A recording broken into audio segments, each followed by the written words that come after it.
제가 말씀 한 군데 보고 시작하겠습니다. 마태복음 5장인데요. 마태복음 5장 48절에 예수님께서 이렇게 말씀하시는 게 나옵니다. 그러므로 하늘에 계신 너희 아버지의 온전하심과 같이 너희도 온전하라. 이런 말씀, 예수님의 말씀이 있습니다. 요즘 참 우리 살아가는 시대가 이렇게 쉽지 않은 시대를 우리가 지금 살아가고 있습니다.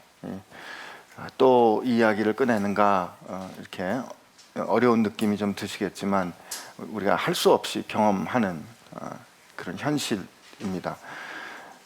식당을 가도 이렇게 마음껏 소리내서 우리가 먹지 못하는 그런 느낌이며 여기저기가 다 이렇게 억제되는 그런 느낌 가운데 우리가 살아가고 있습니다. 왜냐하면 다 힘들고 어렵고 아프고 또 어처구니가 없고 그렇기 때문에 그렇습니다. 근데 제가 이제 이런 상황을 우리가 경험하면서 우선은 이 일이 이제 시작될 무렵에 우리 주일 4부 예배 때 그날은 이제 주영훈 씨하고 우리 목사님하고 같이 이렇게 인터뷰를 하면서 말씀을 나누던 그때에 주영훈 씨가 그런 질문을 한 적이 있습니다. 이런 일을 어떻게 해석하면 좋습니까? 이렇게 어렵고 힘든 일, 해석이 안 되는 일, 또 힘들고 어려운 일이 왜 일어나는 겁니까? 하는 그런 질문 앞에 서면 누구도 쉽게 대답하기가 어렵습니다. 우선은 먹먹한 가슴, 어떻게 답해야 할지 모르겠는 심정이 이제 우리의 심정인 거죠.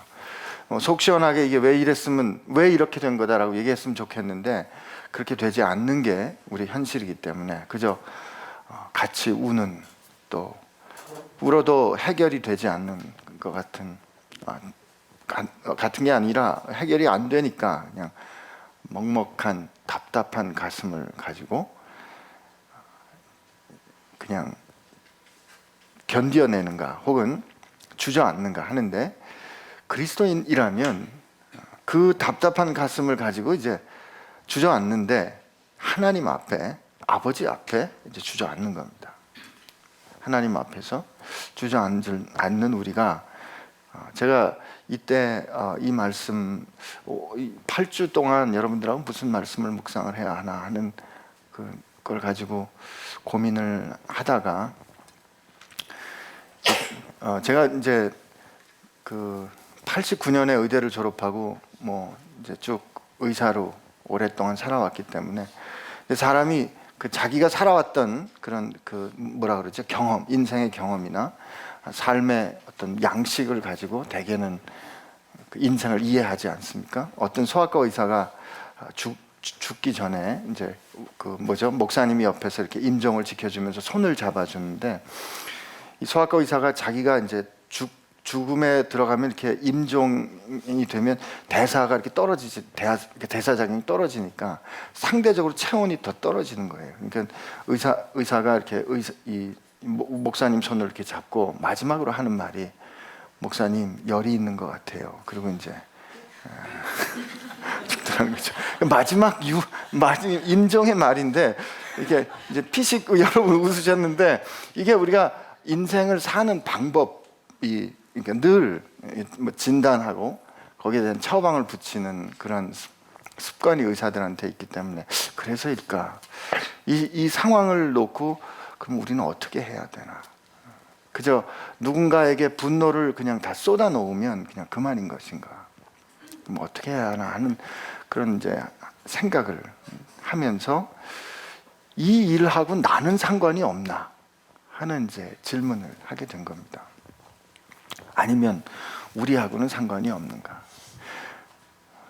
왜냐면 사실 시작할 때 이렇게 어려운 얘기로 시작하는 게 이렇게 불리한 거지만 이게 현실이니까 현실에 그렇다고 우리가 안 그런 척 할 수는 없는 거고, 현실 앞에 서보자. 그 현실 앞에 서면서 하나님께서 우리에게 원하시는 온전함이란, 바꿔 말하면 건강함이란 무엇인가 한번 생각을 해봤으면 좋겠다 하는 그런 소망이 들었습니다.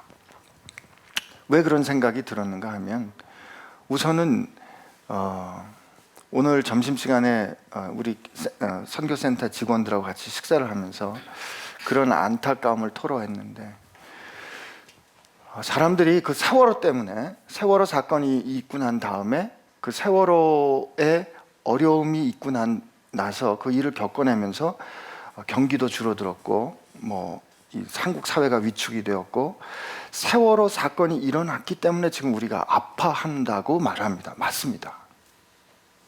그러나 여러분, 우리가 생각을 한 번 더 해보면 세월호 사건은 마치 환옹이 진행이 되다가 이게 그 안으로 계속 아파가다가 골마가다가 어느 날 견디지 못하고 고름이 터지듯이 툭 터진 게 사실은 저 세월호 사건이거든요.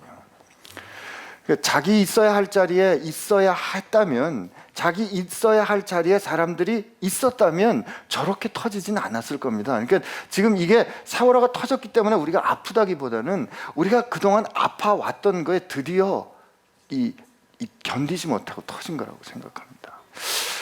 근데 이제 이 땅에 그리스도인이 천주교인들을 포함해서 4분의 1이라고 하고 이런저런 어중이 떠중이 다 떼고 정말 하나님 뜻대로 살고 싶어 하는 사람이 10%라고 잡는다면, 그 10명 중에 한 사람이라도 하나님 안에서 온전함 가운데 거할 수 있었다면 과연 이렇게 아팠을까 하는 질문이, 그 뼈 아픈 질문이 이제 우리한테, 저한테도 든 거죠. 왜냐하면 이 아프다는 게 이게 개인의 경험이 아닙니다. 이게 지금 우리 사회가 아픈 게 이게 공동의 경험인 게, 제가 2001년인가 이제 제가 이제 우즈베키스탄에 선교를 가기 전인데, 아내가 산부인과 수술을 받은 적이 있습니다. 근데 제가 의과대학 다닐 때 산부인과가 제일 싫었어요. 그래서 제가 보통 이제 성실하게 공부를 했는데 산부인과 실습을 돌 때만 이제 땡땡이를 치고 영화를 보러 다녔어요. 그래서 제 그 지식에 이 산부인과 지식이 제일 부족했습니다. 근데 이제 아내가 가끔 이제 배가 아프다 그러면 제가 이렇게 진찰을 해보면서 이건 똥배야. 그리고서 이제 변비 때문이야. 이렇게 진단을 탁탁 붙여준 겁니다. 그래서 이게 보통 이제 가족들은 진단을 정확하게 못하는 게 괜찮겠거니 하는 생각이 있기 때문에. 근데 그날도 아내가 배가 아프다 그래요. 그래서 똥배라 그러고 가다가 이제 그날은 이제 애들을 데리고 영화를 보러 나갔는데 이 사람이 제 옆에 앉았는데 거의 기절할 정도로 배가 아프다는 거예요. 그래서 이제 제가 배를 만져보니까 배가 딱딱하더라고요. 이게 배가 딱딱하다는 말은 복막에 자극을 받는다는 뜻이거든요. 이건 제가 알았어요. 근데 이제 이 사람이 열이 나는 건 아닌데 배가 딱딱하니까 이게 배 안에 출혈이 났구나. 이게 이상한 거예요. 그래서 이제 가다가 극장을 향해 가다가 이제 응급실로 데리고 들어갔습니다. 응급실로 데리고 들어갔는데 응급실에 이제 그때 이제 제가 교수였거든요. 의대 교수였는데 이게 정말 그래서 이제 제 펠로우를 불러가지고 산부인과 선생한테 이제 해보니까 이게 산부인과 문제인 거예요. 근데 뭐라고 진단을 말해주는데 제가 그 진단을 모르겠더라고요. 그러니까 제가 염통이나 좀 알았지 이게 산부인과는 잘 모르는 겁니다. 그래서 이제 그날은 그리고 검사를 좀 하고 집에 가서 검사 결과를 보라 그러는 거예요. 그래서 그날은 이제 진통제 받고 피 검사하고 집에 돌아왔습니다. 돌아왔는데 이제 피 검사를 해놨잖아요. 피 검사를 해놨으니까 2, 3일 뒤에 이제 피 검사 결과를 이렇게 검사를 확인을 했는데 무슨 CA19이라는 그 검사 수치가 있어요. 그래서 그거를 딱 보니까 얼마 이렇게 나온 겁니다. 평소에 제가 보던 검사 수치가 아니니까 이게 무슨 의미인가 하고 의미를 딱 찾아본다고 이제 레퍼런스를 찾아봤는데 참고 수치를 딱 찾아보니까 그래서 이 수치가 나오면 암일 때 이 수치가 나오는 거예요. 그러니까 자궁 내막 암이든지 난소암일 때 이 수치가 이렇게 확 올라간다고 이게 딱 나온 겁니다. 근데 이제 아무 준비를 안 하고 이건 별일 아니겠거니 생각을 하고 마음의 준비가 안 된 상태에서 검사 수치를 딱 봤는데 그냥 제가 확 당한 거죠. 이건 암인 거예요. 근데 그때 한 1분, 2분 사이에 아내가 자궁 내막암이 걸렸다 이 36살이었는데 그때 10한 3, 4년 전이었으니까 한 1, 2분 사이에 그 한 앞으로 내가 살아갈 인생의 스토리가 쫙 지나가는데 제가 의사니까 그리고 이제 그날 막 제가 당황해서 이제 집에 가가지고 당신 당장 입원하자고. 그랬더니 아내는 평소에 제가 똥 빼라 그랬잖아요. 그러니까 왜 이 남자가 이러는가 이게 막 이제 이해를 못하는 거죠. 그래서 애를 어떻게 무슨 과외를 위해서 돈 얼마를 내놨는데 그거를 다 하고 자기는 입원하겠다는 겁니다. 그래서 제가 그때 이제 막 버럭 소리를 지르면서 너 정신이 있어 없어? 지금 당장 입원해야 돼. 암일지도 몰라라는 말은 못한 겁니다. 근데 지금 당장 입원해야 돼. 그리고서 이제 아내를 윽박지르고서 이제 병원에 입원을 하고 날을 잡고 수술을 이제 빨리 진행을 했는데 다행히 암은 아니었습니다. 근데 그때 그 일을 제가 겪으면서 경험한 것은 누군가 아프다는 것은 그 개인의 문제이기도 하지만 동시에 공동체의 문제이기도 합니다. 그와 의미 있는 관계를 갖고 있는 사람이 그와 사랑하는 관계에 있는 사람이 같이 아파하는 관계의 문제가 이 아픔이에요. 이 질병이에요. 혹은 온전치 못함이에요. 그러니까 그때 제가 아내를 사랑한다는 게 어떤 거로 이제 증명이 됐냐면 제가 아픈 게 아니었어요. 근데 아내가 그렇게 아팠던 그 문제가 제 삶을 완전히 흔들어 놓는 걸 보니까 이건 제 문제더라고요. 그러니까 우리가 이 온전치 못하다라는 이런 상태를 놓고 볼 때 우리는 혹은 이 건강치 못하다라는 상태를 놓고 볼 때는 이게 육체의 문제 혹은 개인의 문제로만 볼 것인가 그렇지 않다라는 거죠. 그래서 사실은 이런 부분을 이미 의사들도 알고 그래서 이 세계보건기구에서 건강하다의 정의를 신체적으로, 정신적으로 그리고 사회적으로 안녕한 상태를 건강하다 이렇게 말했습니다. 그러니까 질병이 없는 상태를 건강하다 말하지 않고 신체적으로, 정신적으로 그리고 사회적으로 안녕한 상태를 건강하다라고 정의를 했는데 1998년에 거기다가 영적으로 건강하다라는 그걸 하나 더 넣었어요. 그러니까 신체적으로, 정신적으로 사회적으로 그리고 영적으로 안녕한 상태가 건강한 상태입니다 라고 얘기를 했는데 99년에 그 영적이라는 부분이 받아들여지지는 않았습니다.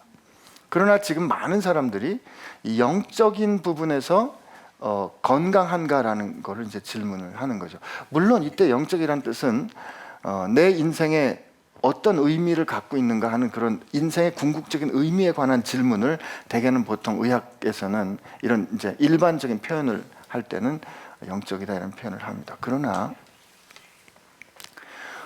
오늘 그리스도를 아는 우리들은 혹은 그리스도를 통해서 하나님을 아는 우리들은 온전하다 혹은 온전하지 않다는 하나님과의 관계의 문제라는 것을 우리가 여기서 확인할 수 있습니다.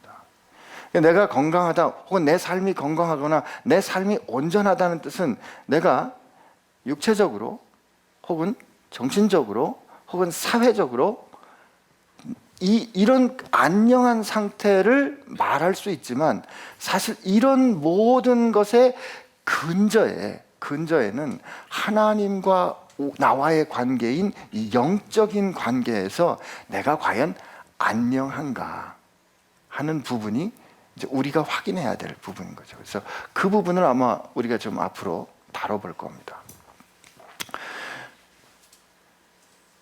제가 이제 이 부분을 이제 다루는 생각을 하면서 그럼 그리스도인이 이 우리가 살아간다라는 게 이 건강하다라는 것이 결국은 뭔가라는 생각을 할 때 또 이 건강치 않다 혹은 내가 지금 아프다라는 그 마지막 결과는 뭔가라고 보면 뭐죠? 지금 제가 너무 재미없게 가고 있군요. 지금 아프다의 마지막 왜 우리가 암이다 그러면 두려운 겁니까? 네, 이 암이라 그래야 확실히 아시는군요. 네, 하긴 이 3분의 1이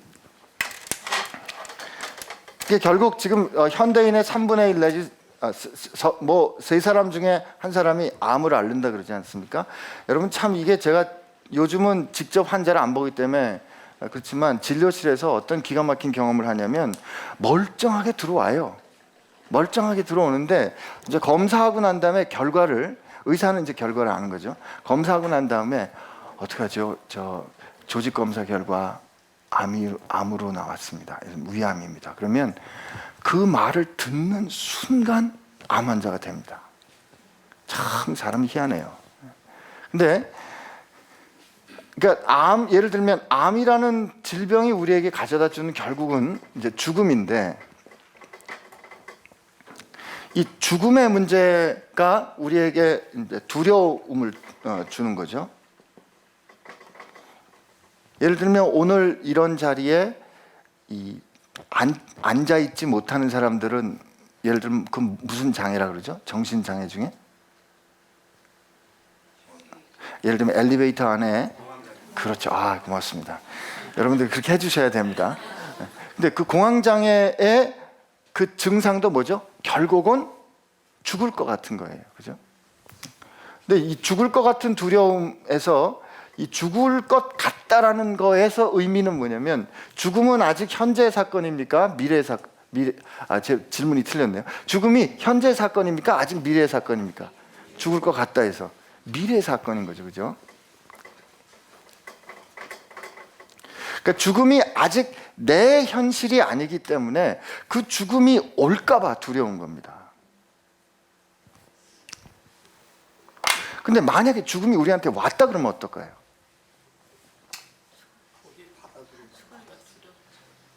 받아들여요? 받아들이면 죽는 건데? 그러니까 죽음이 우리에게 이미 왔다 그러면 어떻게 된 거예요? 그건 지나간 거죠. 그죠? 내 안에 이미 일어났다 그러면 그건 지나간 사건이 되는데, 이 문제를 놓고 그리스도인이라면 예를 들면 사도 바울이 어떻게, 내가 단연코 자랑하건대 나는 날마다 죽는다 그랬습니다. 저는 이 사도 바울 선생님이 어떻게 현대의학을 알았을까 하는 생각이 들어요. 이 1960년대에 이 세포 연구를 하는 분들이 이상하다, 왜 사람들은 25살 정도까지가 되면 더 이상 자라지 않을까? 왜 암세포는 계속 자라는데 정상세포는 자라지 않을까 하는 거기에 관심을 가졌거든요. 그게 그러다가 1990년에 드디어 밝혀졌는데, 우리 세포 안에는 세포 시계가 들어 있습니다. 그러니까 우리 유전 염색체 안에는 이 탈로미어라는 이 종단체에 여기 반복되는 염색체 서열이 있어가지고 세포 분열이 진행될 때마다 이게 조금씩 잘라져요. 그래서 여기 조금씩 잘라져가지고 일정 시간이 되면 일정 시점이 돼서 어느 정도로 딱 짧아지면 자동적으로 세포의 소멸 과정에 들어갑니다. 이거는 정상적인 세포의 소멸 과정이라 그래요. 근데 이게 너무 어려운 얘기라 지금 쫓아오고 계시죠? 이게 저도 사실 잘 모르는데 이게 이렇게 염색체가 이렇게 있으면 여기 탈로미어라는 염색체가 있는데 이게 세포 분열을 할 때마다 조금씩 짧아지는 거예요.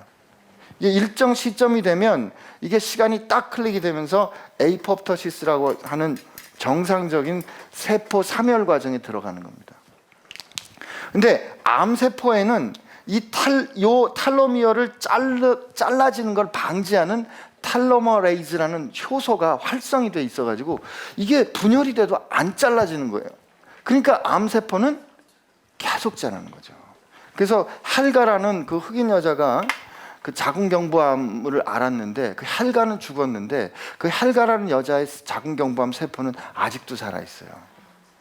그 세포 배양을 통해서 이게 이 효소가 암세포 안에는 이렇게 활성화돼 있어가지고, 그래서 그러니까 우리 세포 안에, 근데 여러분 지금 다 살아 있잖아요, 그죠? 살아 있는데 우리의 그 죽음이라는 게 의학적으로 보면 요즘은 죽음도 우리가 사실 죽음의 3주증이라 그래서 뭐라 그러죠? 그 심장이 일단 멎어야 되고, 그 다음에 호흡이 멈춰야 되고, 이 눈동자가 풀어져야 되죠. 이게 신경 반사가 없어야 됩니다. 제가 처음, 그러니까 인턴 때, 전 조그만 병원에서 인턴을 했는데, 이게 첫 경험인데, 이제 이 밤에 저 응급실에 선생님이 중환 할머니를 한번 입원을 시키셨는데, 이 할머니가 이제 중환자실에 입원했는데 조그만 병원이니까 밤에 응급실을 중환자실 지키는 의사가 저밖에 없었어요. 근데 이 할머니가 이제 밤에 심장마비가 난 거예요. 그래서 제가 이제 막 심폐소생술을 해서 살렸는데, 저쪽에 피를 토하는 아저씨가 한 분 계셔가지고 이쪽에다 이제 계속 이제 장을 씻는 시술을 하고 있는데, 이분이 또 이제 심장마비가 난 거예요. 그러는 와중에 농약 드신 아저씨가 한 분이 또 오셨어요. 그래서 이제 농약을 또 씻어내고, 농약 들고 나면 또 심장마비가 나거든요. 또 이러고 도저히 안 되겠어요. 그래서 이 딸을 제가 불러놨어요.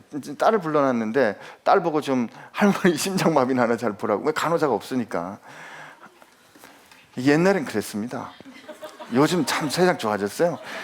그리고 났는데 아침에 할머님이 이제 도저히 가망이 없으셔가지고, 할머니를 그때만 해도 1990, 이게 제가 89년에 인턴을 했으니까, 그때는 임종 때가 되면 다 집으로 모셨습니다. 지금은, 그때는 이 병원에서 돌아가시면 객사 하신다고 다 집으로 모셨어요. 근데 그러니까 이제 이미 돌아가셨는데, 그분을 이제 댁으로 모시고 가려면 의사가 쫓아가야 되는 거예요. 그래서 이제 이미 돌아가셨는데, 이게 안 돌아가신 것처럼 이렇게 이제 헛바람을 넣는 거죠. 그게 제가 처음 경험했어요. 처음 제 앞에서 환자가 죽는 거예요. 근데 이제 그때 그 환자가 돌아가시는 그 장면인데, 제가 밤에 당직을 섰기 때문에 양말도 안 신었어요. 슬리퍼에다가 수술복 입고, 경황이 없으니까 거기다 이제 가운 하나 입고 앰뷸런스 타고 할머니를 이제 옮겨 드리는데, 방에 모셔야 되는데 제 양말도 안 신었잖아요. 그게 너무 죄송한 거예요. 근데 그 순간에 이제 튜브를 빼가지고 가지고 와야 되는데, 이 튜브 빼면 할머니가 말씀하실 것 같은 거예요. 그래서 이거 튜브를 빼고 눈을 확인하고 했더니 이제 할머님 돌아가셨죠. 그러니까 심장이 멈추고 또 눈이 그렇게 되고 이 호흡이 멈춰지면 돌아가신다, 이렇게 말을 하지만, 그거는 그 순간에 이 장기가 멈춘 겁니다. 장기가 멈춘 건데, 장기가 멈췄다 그래서 모든 세포가 다 이 흙으로 돌아갔냐면 그거 아니거든요. 그때까지도 여전히 살아있는 세포가 있어요. 근데 요즘은 이 펄떡펄떡 뛰는 심장을 띄어서 누군가에게 붙여야 되기 때문에, 이 펄떡펄떡 뛰는 심장을 드러내려면 이거 살인하는 거잖아요. 그 가장 좋은 심장 이식 수술은 이 공여자, 이 주는 사람의 심장이 펄떡펄떡 뛸 때 떼야 가장 성공률이 좋습니다. 그렇기 때문에 요즘 죽음의 정의에 뇌사라는 죽음의 정의가 있는 겁니다. 그러니까 머리의 기능이 더 이상 회복될 수 없다고 판정이 되면, 심장이 뛰고 있더라도 이 사람은 죽었다라고 선언하는 게 뇌사입니다. 여러분, 한 달 전쯤에 그 조선일보에 8살짜리 아이가 바이러스 뇌염을 앓고서 자기 심장병을 앓는 아이한테 띄워준 아마 민규라는 아이의 그 기사를 혹시 읽으셨는지 모르겠는데, 그 아이가 그렇게 하기 위해서는 그 아이의 심장이 뛸 때 이 아이는 죽었습니다라고 선언하고 우리가 심장을 뗄 수가 있는 거거든요. 그러니까 이때 이 뇌사는 사실은 의미로서의 죽음에 가깝습니다. 그러니까 우리가 신체로서의 죽음이라기보다는 사람됨이 멈춰졌다라는 의미로서의 죽음에 가까운 거예요. 그러니까 죽는다는 게 이렇게 간단한 게 아닙니다. 이게 일련의 반응인데 어느 순간에 의사가 선언하는 거거든요. 근데 이제 그렇게 죽는 죽음이 있는가 하면, 이게 마지막으로 모든 세포가 다 붕괴되는 그런 죽음이 있고, 또 그렇게 죽게 되면 법률적으로 사람이 죽습니다. 의사가 사망진단서를 쓰게 되면 사회의 모든 법적인 책임이나 관계로부터 풀러지는 그런 죽음이 있게 되죠.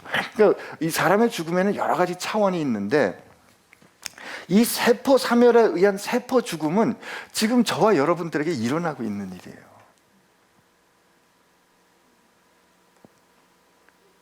일정 시점이 지나서 세포가 우리 가운데 죽어가고 있는 일은 이미 우리 가운데 일어나고 있는 일인 겁니다. 이게 현실이에요. 근데 저는 이게 사도 바울 선생님이 나는 날마다 죽노라 했을 때 이 세포 사멸을 얘기했을까? 그건 아니죠. 그러나 이게 저는 왜 이 말씀을 연결해서 드리는가 하면, 언제부턴가 우리가 구원을 받았다는 거에서 구원을 받고 우리가 죽은 다음에 영생을 얻는다라는 사건이 미래의 사건으로 치부하는, 미래의 사건으로 받아들이는, 혹은 미래의 사건으로 여기는 그런 태도가, 신앙하는 태도가 우리 가운데 있습니다. 그렇기 때문에 우리가 예수님을 믿어 구원을 얻었다면, 그래서 이제 우리 같이 읽는 것 중에, 우리 앞으로 같이 볼 것 중에 구원을 얻었다는 말과 영생을 얻었다는 말과 하나님 나라에 들어갔다는 말이 어떻게 연관이 있는가, 죽음 이후의 삶 이후의 삶이란 무엇인가, 이런 부분에 대해서 언젠가 한 이틀 정도, 2번 정도에 다룰 겁니다. 근데 죽음이란 사건을 그리스도인이 미래의 사건으로 여기기 때문에 오늘 예수 그리스도의 십자가를 우리가 경험했음에도 불구하고 여전히 죽음이 두려운 거거든요. 여전히 죽음이 두려움과 동시에 이 죽음을 통과해야 예수 그리스도의 생명으로 사는 영생의 사건이 시작이 되는데, 그 사건을 미래로 미뤄놨기 때문에 오늘 믿음 사건이 일어났음에도 불구하고 그 하나님 나라에 사는 영생의 사건이 오늘 내 삶의 현실 가운데 있지 않고 미래의 현실로 미뤄지는 그런 현실을 우리가 살고 있다는 말입니다.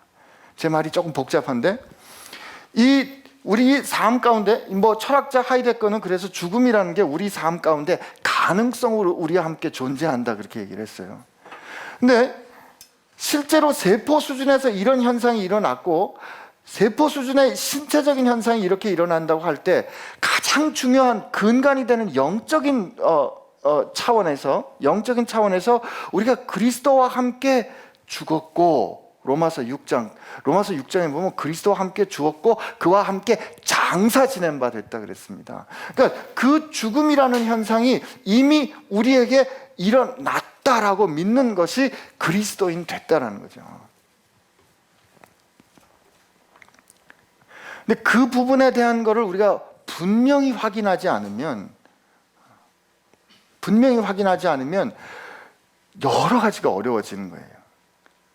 예를 들면 주께서 온전하라고 하셨는데, 제가 그 이야기도 또 한번 다루려고 그러는데, 주님께서 너는 하늘 아버지가 온전한 것처럼 너희도 온전하라 하셨기 때문에, 번영신학에서는 어떻게 가르치냐면, 예수 믿는 사람들은 믿음으로 구하면 모든 질병에서 낫습니다, 이렇게 가르칩니다.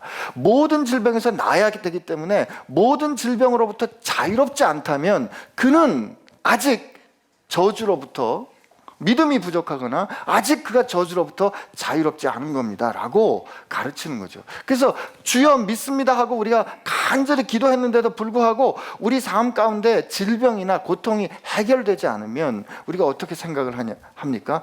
난 아직 기도가 부족한가? 아직 기도의 분량이 차지 않았나? 내 믿음이 아직 부족한가? 이렇게 생각하는 겁니다. 그러나 여러분 생각해 보세요.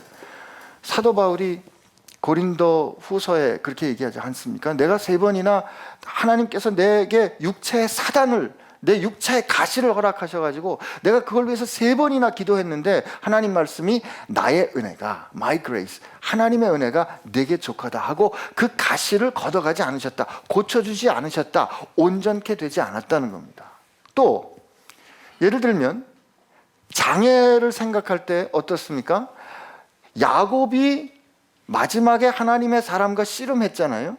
야복 강가에서 하나님의 사람과 씨름하고 난 다음에 하나님의 사람과 씨름해서 이겼어요. 그래서 야곱이라는 이름을 버리고 훔치는 사람, 거짓말쟁이, 발 뒤꿈치를 잡는 자라는 야곱이라는 이름을 버리고 그분이 이름을 바꿔주잖아요. 넌 하나님과 겨루 이긴 사람 이스라엘이라 이름을 바꿔주는데, 그가 이게 축복하지 않으면 절대로 놓지 않겠습니다. 그러니까 그 사람이 이 손을 놓게 하기 위해서 야곱의 환도뼈를 칩니다.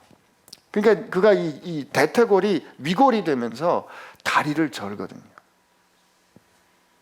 장애가 생겼단 말이죠.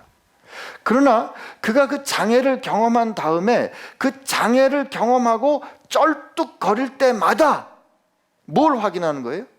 쩔뚝거릴 때마다 나를 야곱에서 이스라엘로 바꿔주신 하나님의 터치를 그가 확인하는 게 장애거든요. 다리를 절뚝거리는 거거든요. 우리가 인생을 살아가는 동안에 육체의 고통을 경험하는데 그 육체의 고통은 우리로 하여금 하나님의 은혜를 확인할 수 있는 아주 귀중한 통로와 기회가 될 수 있습니다. 그 영적인 고통도 마찬가지입니다. 앞으로 우리가 그 부분에 대해서도 한번 다뤄볼 겁니다. 그러니까 온전함이란 우리가 원하는 대로 우리 아무 문제가 없어야 온전함이 아니라 문제 가운데 역사하시는 하나님의 터치를 발견할 수 있도록 하나님께서 하실 때 진정한 온전함을 우리가 발견할 수 있는 거죠. 그랬을 때 어떤 일이 일어날지라도 라는 그런 신앙을 우리가 가질 수 있는 겁니다. 그래서 이 죽음의 문제하고 관련해서 그리스도인이 되었다는 것은 우리 가운데 죽음이라는 것이 이미 일어났다는 것을 인정하는 것이고, 그러므로 오늘 우리가 사는 것은 내 힘으로 살았던 과거의 육체의 힘으로 살았던 것이 아니라 하나님께서 내게 살아 부어주시는 그 생명으로 내가 지금 산다라는 그 일을 우리가 확인하고 누리며 살아가는 것이 하는데, 그 일을 그렇게 경험하며 살아갈 때 그 일, 우리가 심지어 육체의 고난과 고통을 경험할지라도, 우리가 원하지 않는 질병을 경험할지라도 우리는 여전히 하나님의 나라에 어떻게 있을 수 있는 것인가, 우리가 겪는 고통은 어떻게 우리 인생이 하나님의 뜻에 따라 빚어지는 기회가 될 것인가 하는 질문으로 우리가 모색을 한번 해볼 겁니다. 그리고 이런 온전함은 결국 무엇을 통해서 드러나는가? 관계를 통해서 드러난다는 것이죠. 우리와 하나님과의 관계, 나와 너와의 관계, 우리 가정에서의 관계, 나와 사회 속에서의 관계로 드러나는 겁니다. 그러면 그 관계 속에 드러나는 온전함이란 무엇인가? 그런 질문을 우리 또 해볼 겁니다.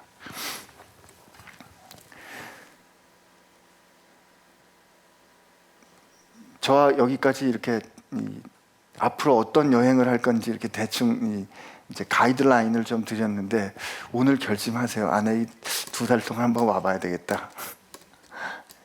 아니면 그냥 요번 2달은 수요일 날 좀 쉬어야 되겠다. 그러셔도 좋습니다.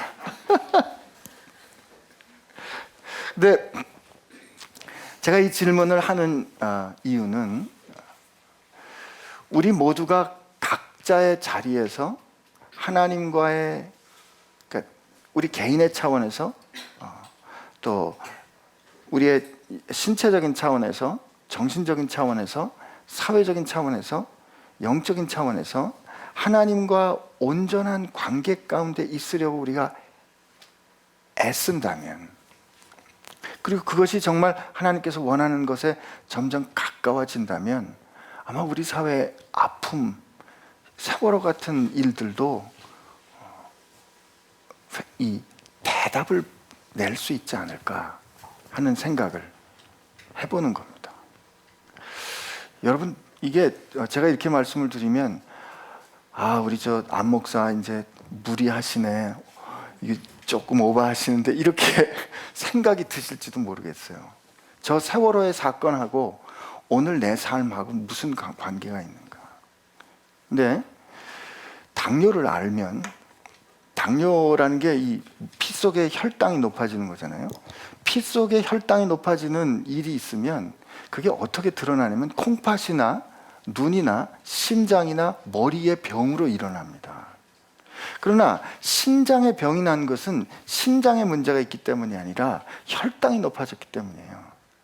그러니까 우리가 신장에 문제가 났다고 신장을 자꾸 이렇게 지지고 볶고 한다고 낫는 게 아니라 문제는 다른 데 있거든요. 첫째는 그렇고요. 두 번째, 우리가 왜 이 사회의 아픔에, 이 한국 사회 전체의 아픔에 왜 우리가 연관이 있는가? 제가 믿는 믿음 중에 한 가지는 의사이기 때문에 또 이렇게 말씀을 드리는데, 우리 몸이 그렇기 때문에 그렇습니다. 여러분 저 이 뭐 갑상선 요즘 갑상샘이라 그러는데 갑상선 무슨 호르몬 무슨 여성 호르몬 이 호르몬 아시죠? 이 호르몬의 농도가 보통 피코그램이나 나노그램 그렇습니다. 전에 한번 이 예를 제가 말씀드린 적이 있는데 이 피코그램이나 나노그램의 그 농도가 실제로 어떤 의미냐면 올림픽 국제 경기 수영장에다가 이 찻숟갈로 설탕을 한 숟갈 떠서 거기다 놓고 휘휘 저으면 그때 설탕의 농도가 피코그램이 됩니다. 그거 마시면 달까요? 그러면 한 숟갈에 찻숟갈에 소금을 넣어가지고 휘휘 저으면 짤까요? 짜지도 달지도 않죠. 그런데 그 피코그램의 농도가 조금이라도 높아지거나 낮아지면 사람이 죽습니다. 하나님께서 소돔과 고모라를 멸하실 때 그 땅에 의인 10사람만 있어도 내가 그 땅을 멸하지 않겠다 그랬거든요. 여러분과 제가 우리를 향해서 주님이 너는 빛이고 소금이라 그랬습니다. 그러면 우리가 이 사회를 건강케 하는 하나님께서 주신 그 생명력을 드러내는 존재로 우리가 온전하게 살려고 애쓰고 노력한다면 이 땅의 건강함이 그렇게 먼 곳에 있지 않은 거죠. 하나님께 다른 방법이 없어요. 다른 방법이 없다니까요. 지금 이 사회로 하여금 소망으로 다시 가게 하고 이 사회로 하여금 다시 건강하게 하고 이 사회로 하여금 다시 온전케 하는 유일한 대답이 여러분과 저예요. 지금 여러분의 삶이 제 삶이 온전하지 않으면 사회가 온전할 수 없는 거예요. 세상을 탓하는데 아픈 사람은 스스로 못 고칩니다. 이 하나님께서 세상의 주인이고 우리는 하나님의 자녀 아닙니까? 하나님의 자녀니까 자녀된 우리들로 이 세상을 통치하고 다스리도록 그 책임을 맡겨주셨는데 책임을 맡은 우리의 삶이 하나님의 뜻 가운데 바로 서 있어야 건강해지는 겁니다. 근데 내 삶이 그렇게 되는 게 무슨 상관이야 라고 생각할 수 있는데 절대 그렇지 않다는 거죠.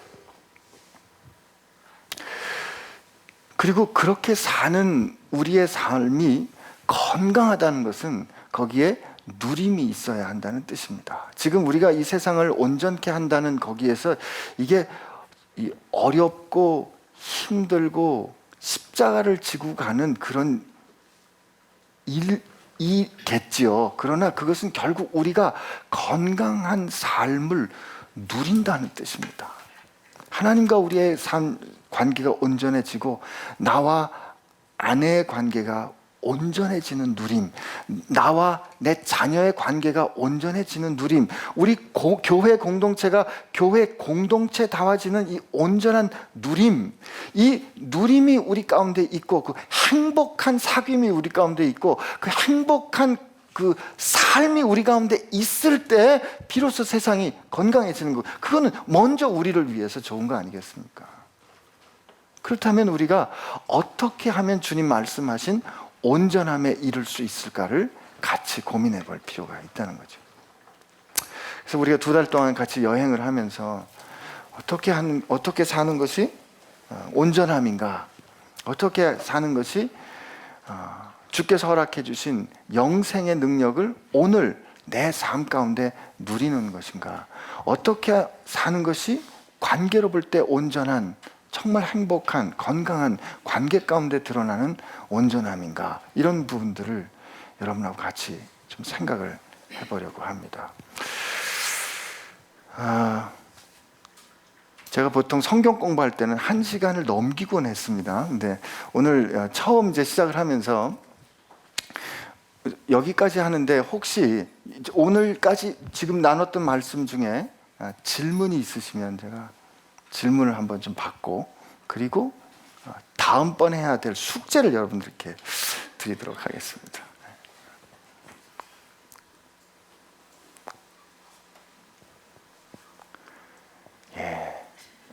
이 질문이 없다는 뜻은 되게 두 가지입니다. 이 명강이거나 도대체 무슨 말인지 모르겠다.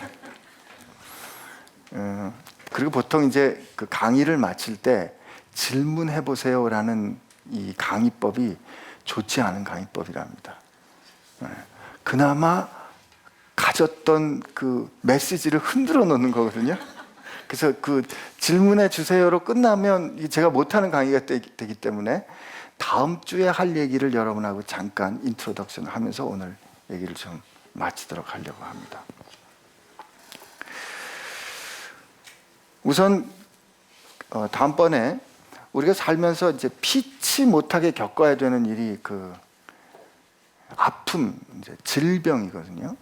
그래서 그 문제를 좀 먼저 같이 다루면서 어떻게 우리가 건강치 못한 가운데서도 샬롬을 누릴 수 있는가, 어떻게 질병 가운데서도 온전함을 누릴 수 있는가를 우리 한번 생각해 보려고 합니다. 어떻게 질병은 우리 인생을 바꾸는 기회가 되는가, 그 얘기를 좀 해보려고 합니다. 사실 저도 그랬기 때문에 그렇습니다. 제가 37에 생각지 않았던 이제 그거는 일종의 사고죠. 사고를 앓고 난 다음에 제 인생의 스토리가 이제 이야기가 확 바뀌게 됐는데, 제게 있었던 그런 경험을 통해서 또 저가 이런 경험을 했던 것처럼 여러분들도 아마 그런 경험을 누구나 다 했을 줄로 믿습니다. 오늘 다음 주에 이제 성경책을 하나 읽어 오셔야 되는데, 한 챕터를 읽어 오셔야 되는데, 그게 요한복음 9장입니다. 지금 찾지 마세요. 요한복음 9장인데 예수님께서 많은 병자를 고쳐주시는데 요한복음 9장이 제일 깁니다. 그리고 보통은 병자를 고쳐주시면 고쳐주신 거로 끝나는데, 이 요한복음 9장의 이야기는 병자를 고쳐주신 다음에 이야기가 길게 나옵니다. 그래서 여러분들 요한복음 9장을 잘 읽어보시고 묵상을 해오시는데, 그 전에 8장, 10장이 같이 이렇게 묶여져 있어요. 묶여져 있는데 우선 9장을 잘 읽어오시고, 이 9장을 묵상할 때 이 요한복음 9장에서 용기를 얻었던 사람의 이야기를 제가 오늘 미리 좀 해드릴게요. 여러분 닉 부이지치 아시죠?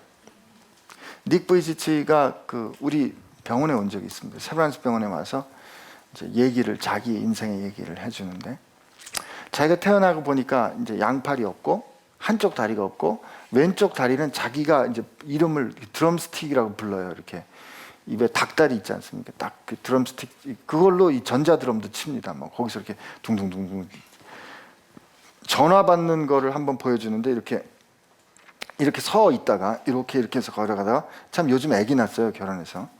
그래서 이렇게 쿵 하고 쓰러지는 걸 보여줘요. 이제 쿵 하고 쓰러지면서 자기가 어떻게 다시 일어나는 걸 보여요.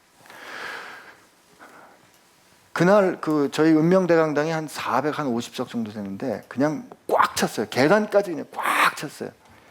근데 이 사람이 무슨 얘기를 하냐면, 자기가 처음에 태어나서 보니까 죽으려고 그랬대요. 이게 뭐 어쩜 이럴 수가 있어요, 그죠? 근데 이제 그 아버지가 이 사역자신데, 아버지가 이 아들을 이 정상인들하고 같이 키우지 않습니까? 근데 이 닉 부이지가 그런 말을 합니다. 나보고 이런 상황에서 적극적인 생각을 해봐라 하는 게 도움이 되겠습니까? 너 상황에 대해서 좀 긍정적으로 생각을 해봐. 상황을 좀 밝게 봐. 도움이 되겠습니까? 도움이 안 된다는 거죠. 그러니까 자기가 하고 싶은 생각은, 자기가 하고 싶은 일은 그저 죽는 일이었다는 거예요. 아무리 생각을 해봐도 앞뒤 사방으로 꽉 막힌 이런 상황 가운데서 자기가 할 수 있는 일은 아무것도 없고 죽었으면 좋겠는데 죽는 것도 자유롭지 않은 거예요. 비슷한 경험을 했던 제 아주 가까운 우리 교회 선배인데, 이분은 그 이제 자동차 사고를 당했는데 척추 손상을 당해가지고 목 이하로 다 마비가 됐어요. 근데 이분이 간증을 하는데 그 얘기를 하셨어요. 오랫동안 그렇게 교회를 다녔지만 진짜 예수님을 못 만난 거예요. 근데 이 목 이하로 이제 마비가 돼서 그 앓는 이야기를 쭉 하는데, 예를 들면 이런 얘기, 영동 강남 세브란스 병원에 입원했었는데, 이게 인공호흡기를 달고 있으면 우리 이 자연 호흡하는 것 같지 않아서 목이 엄청나게 탑니다. 막 목이 타는 듯 마른데 그거를 이렇게 물을 뿌려준다고 가습기를 넣으면 또 기침이 나고 그러니까 숨을 쉴 때마다 고통인 거예요. 근데 옆에서 심심하다고 라디오를 틀어줬는데 라디오의 아나운서가 청계산의 맑은 물소리가 졸졸졸 난다는 거죠. 그러니까 그 사람은 그 아무렇지도 않은 그 날씨 얘기를 하고 풍경 얘기를 해줬는데 그 청계산의 맑은 물소리가 졸졸졸하는 그게 그에게 엄청난 그 아픔이었어요. 물 한 잔 먹었습니다. 타는 목을 해결할 수 물 한 모금만 먹었으면 하는 게 이제 그분의 소원이었는데 결국은 낫지를 못했습니다. 그냥 모기야로 마비되고 산 거예요. 그 집으로 돌아왔는데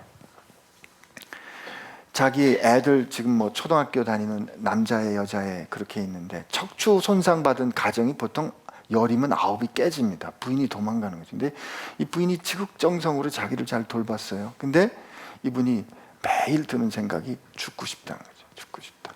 근데 죽을래도 죽을 수가 없어요. 자기가 십몇 층 고층 아파트인데 난간에까지 걸어갈 힘이 없는 거예요.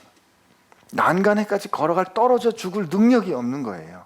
죽고 싶어도 죽고 싶을 능력이 없는데 그러니 얼마나 힘들었겠어요. 근데 그것도 무슨 자기가 뭐 대단한 일 하다 그런 게 아니라 다른 사람이 들이받은 자동차 사고에 누군가 들쳐 업었기 때문에 이제 목이 다친 거 아닙니까? 그러다가 이분이 누군가 자기 집을 찾아와서 이분을 데리고 휠체어에 태우고 봉고차에다 싣고 이분 데리고 교회를 갔는데 어느 날 교회에 들어갔는데 자기가 옛날에 사지육신이 멀쩡했을 때 불렀던 그 찬송이 들립니다. 그 찬송이 뭐였냐면 아름답다 저 동산, 이 찬송이 들리는데 그 천사 그 뭐죠? 예, 성가대에서 이제 그 아름답다 제가 가사를 좀 잊어버렸어요. 말라라랄라랄라 뭐 이렇게. 근데 그 찬송을 이렇게 불러주는데 아름답다 저 동산 하는 저 동산이 자기를 이렇게 품어주는 그 감동을 받습니다. 그리고 이분이 아프고 난 다음에 그렇게 육신이 완전히 망가지고 난 다음에야 비로소 예수님 만나요. 비로소 예수님 만나고 그 가정이 회복되기 시작하는데 그 아들이 말이죠 6학년 때 아버지를 데리고 그 운동회를 가는데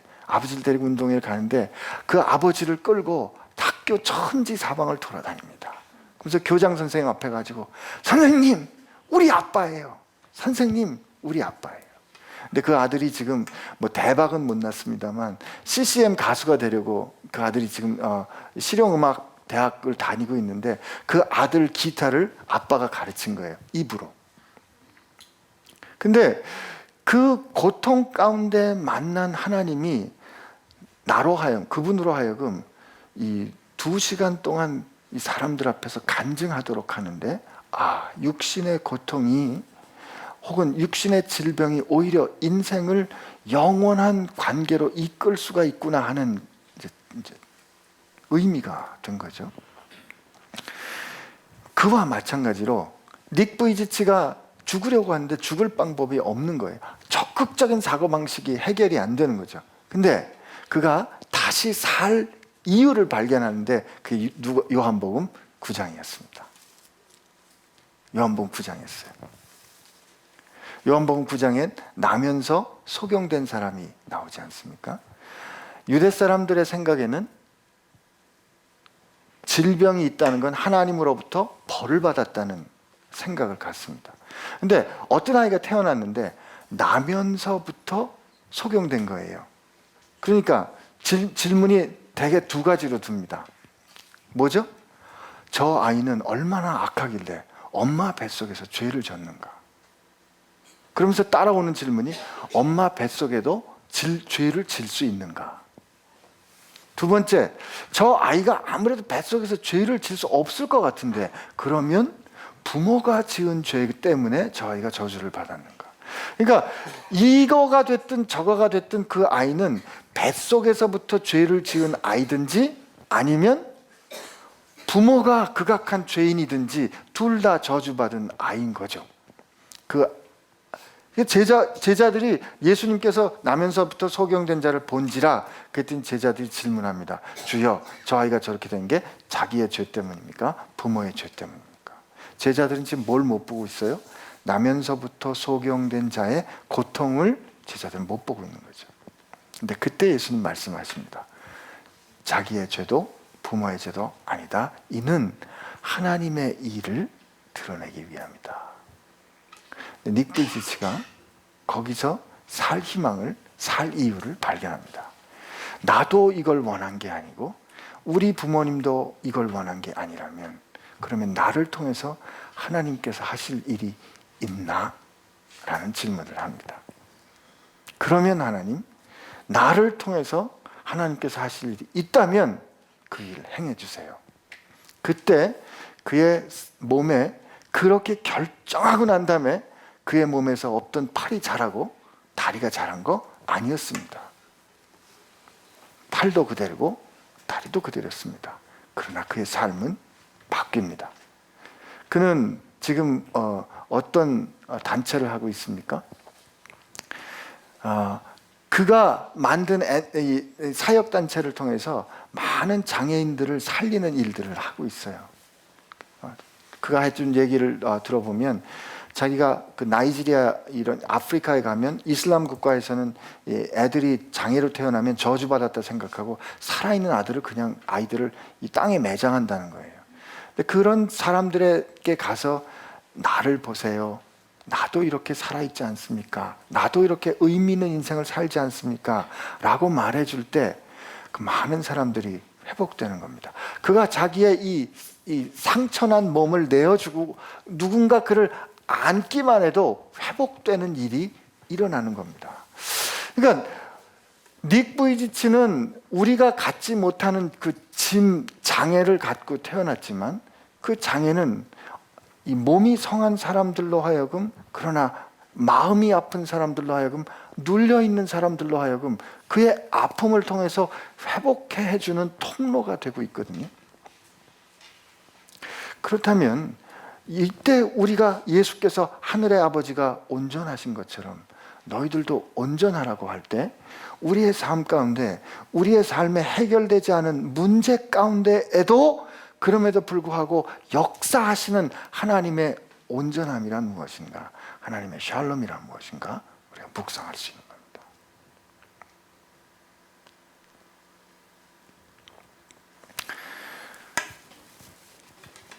질문하지 않겠습니다.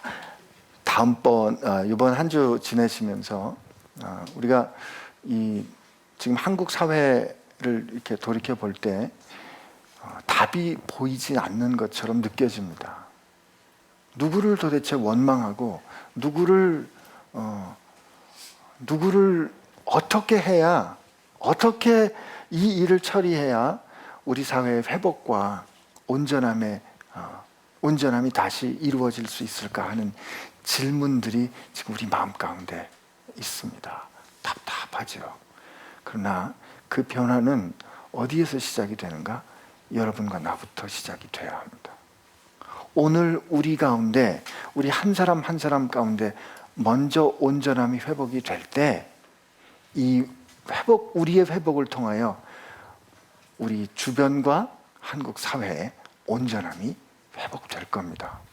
하나님께서 그렇게 하실 줄로 믿습니다. 우리가 이렇게 회복되면, 교회가 회복되면 한국 사회 분명히 다시 일어섭니다. 오늘의 이 상처는 우리가 하나님 앞에 온전함으로 갈 수 있는 그 길이 될 겁니다. 정직하게 아파하고 하나님 앞에 먹먹한 가슴을 가지고 하나님 앞에 우리가 앉을 때 그전에 들리지 않았던, 그전에 듣지 못했던 이 변치 않고 흘러가는 하나님의 사랑을 우리 만날 수 있을 겁니다. 그 일을 위해서 우리 같이 한번 묵상할 때 이 질문과 함께 한번 묵상하기를 바랍니다. 요한복음 9장을 다음번에 읽으시면서, 그러면 하나님의 사랑은, 하나님의 우리가 사랑을 받는다는 것은 항상 우리의 모든 문제가 다 우리가 원하는 대로 해결이 되어야 하나님의 사랑을 받는 것인가? 아니면 지금 그 문제가 해결되지 않은 바야흐로 그 절정의 어려움 가운데 있을지라도 나는 여전히 하나님의 사랑을 받고 있는 것인가?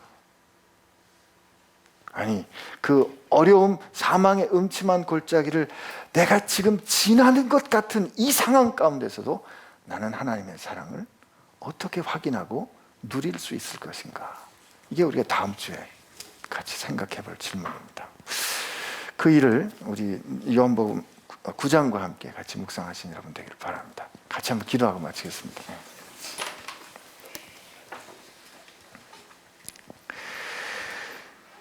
하나님 감사합니다. 저희가 하나님 앞에 이렇게 늘 기도할 때마다 감사하다 고백을 합니다. 그러나 하나님 참 우리가 살면서 우리의 형편과 상황이 감사의 고백을 드리기가 어려울 때가 많이 있음을 또한 하나님 앞에 고백합니다. 그러나 그 감사의 고백이 어려운 그때에 우리가 어떻게 감사할 수 있는지 그 감사의 이유를 발견하게 하여 주실 줄로 믿습니다. 하나님, 저희가 하나님의 말씀대로 온전하기를 원합니다. 우리의 아픔 가운데서도 온전할 수 있고 또 이 두려움 가운데서도 온전할 수 있는 비밀을 하나님 말씀을 통하여 가르쳐 주실 줄로 믿습니다. 오늘 아파하는 이들에게 주님께서 위로되어 주시고 우리가 말씀을 대하는 가운데 하나님께서 우리에게 길을 열어 주실 줄로 믿습니다. 예수님의 이름으로 기도합니다. 아멘.